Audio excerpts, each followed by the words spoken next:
Dito naman tayo guys kung saan napasok natin itong National Museum ng Pilipinas na nakabase dito sa lumang kuta ng Fort Pilar, Zamboanga City. Mayroong nakalagay dito sa mga maliliit na kanyon na gamit nila nung unang panahon.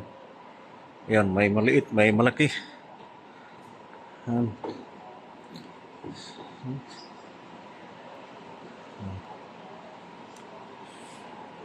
Gamit talagang history dito. Parang kinikilabutan tayo ng balahibo. Dahil sa luma, pati site niya, yung tabla, na luma na talaga. Ito yung ano niya, mga lumang kanyon. Ayan.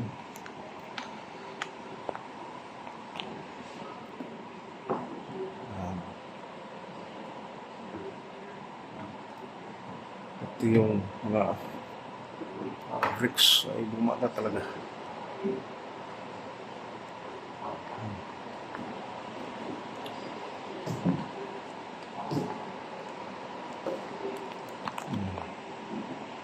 Lumang kanyon.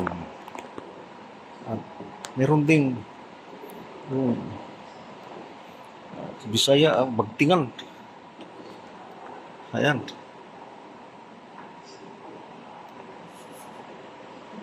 May ano pa, nakalagay dito na anyo o taon. 1853. Ayan. 1853 pala ito ginawa bago mag-revolusyon. Ayan.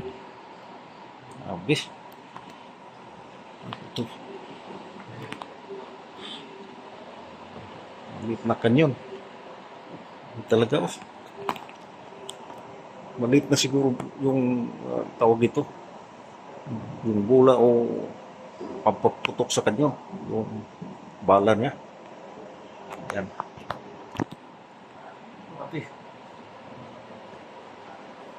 Lumang-luma talaga. Ito yung ano niya, nasa pangalawang level tayo sa kuta ng Fort Pilar. May mga kanya-kanyang history sa loob dito ng museum. Tingnan mo yung ano niya, yung brandilya na kahoy. Galing kami sa baba, paakyat dito. Yan ang hagdanan.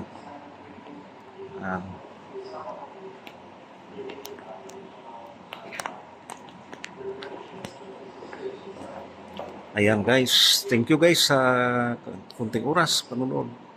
Dito tayo sa National Museum ng Fort Pilar, Zamboanga City o lumang kuta ng Zamboanga City na noon ay nasakop ng Spanish during Spanish time. Thank you po.